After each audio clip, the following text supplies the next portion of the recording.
I want to talk a little bit about inattention and why this messes us up as moms. So I'm reading this book, Stolen Focus by Johann Hari.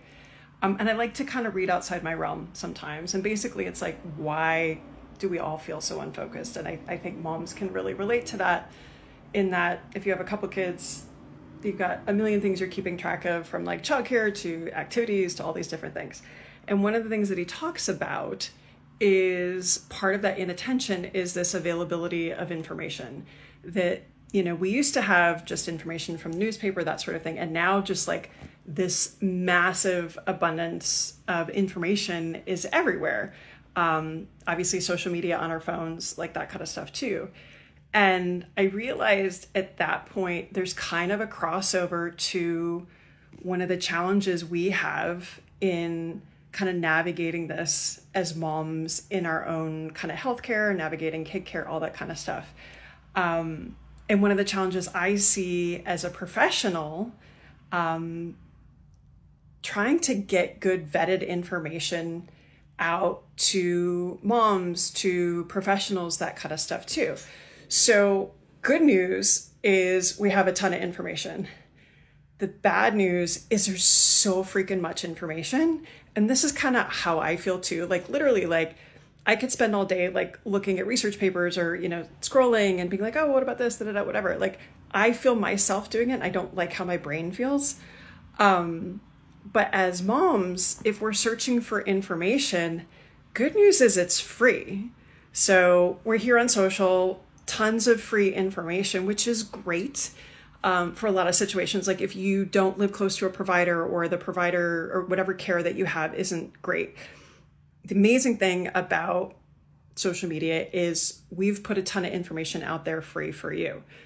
I think the hard part in that is finding that line between vetted, good quality medical information and marketing, meaning sales. So a lot of providers that are on there, and I got to put myself in there too because I run a small business, we're trying to actively sell you something.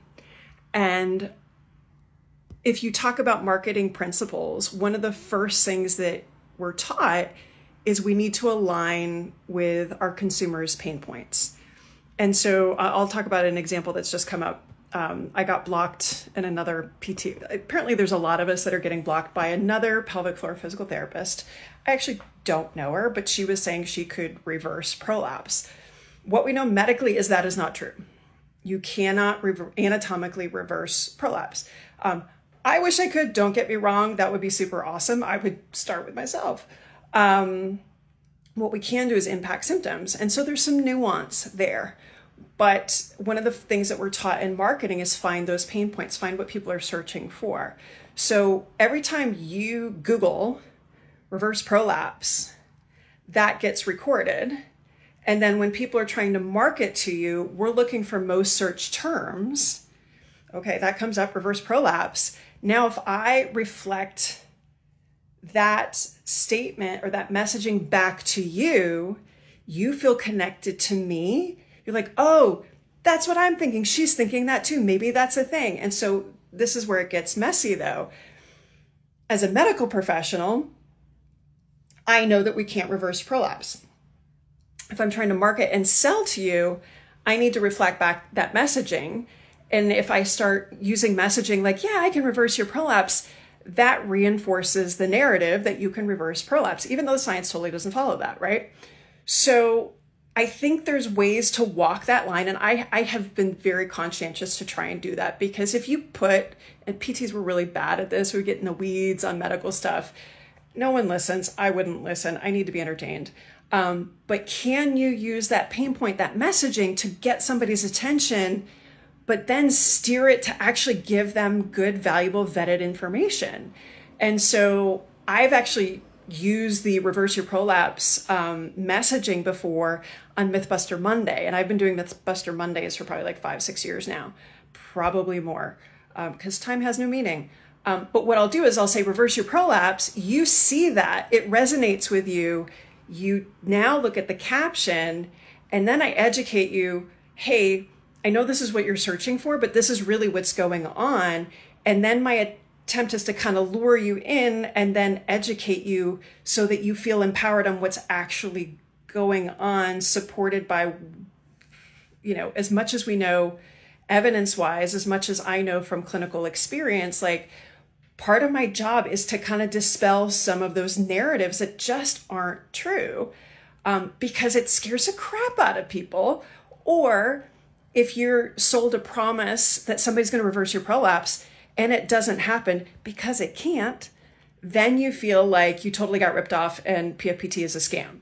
And I don't want that to happen either. And so it's this really funky line that if you kind of lay it all out and take egos out of it, and this is where it gets ugly because there's money and egos involved and that gets messy, and say, all right, I understand your pain point. I understand you want to reverse your prolapse. What you probably actually mean is I don't want to have these symptoms anymore. I want to be able to run and play with my kids and work out and not feel these symptoms. If I can use that, but then bring you over to here, great. And there's a lot of ways to do that very ethically. There's a lot of ways to do that creatively. But some people get lazy and they're like, oh yeah, sure, I can reverse your prolapse. Totally. And the thing is, this person may be doing the exact same thing I'm doing, but it's in the messaging, and you can't promise these things that just aren't true, because it gets sticky. And then what if somebody looks and it doesn't actually reverse it? Like it really gets messed up.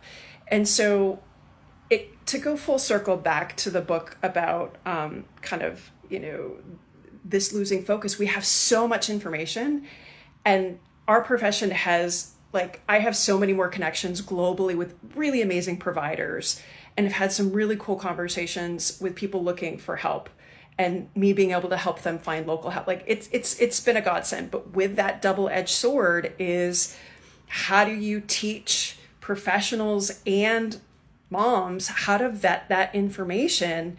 And you got to look through it through the lens of, okay, what hat is that person wearing? Are they speaking to me as a trusted medical professional? That's the stereotype that you have when we say Dr. Carrie Pagliano, assuming you're getting that. But you also have to understand that chances are, if you're on here and you're selling something, there's going to be a degree of marketing to that. There's going to be carefully curated words to help hit those pain points that have been researched. That's stuff that you look up, and they might not let you know that. And you have to be aware that sometimes one hat's bigger than the other, and you expect it to be the medical hat, and it's not. It's the marketing hat. Again, ego and money make people do crazy stuff. So unfortunately, I'm hoping it's just a small part of kind of what's happened on social media. It's just an important thing to be aware of, because it's really hard to vet information. You assume somebody has doctor in front of their name, or, they tout out all their letters or stuff like that it means something. But I want you to be really critical consumers. And this is providers as well. If you're learning from somebody else, you've got to be critical consumers and understand. And it's okay. It's neither good nor bad. It just is. People got to make money. People have jobs. This is my job. All good.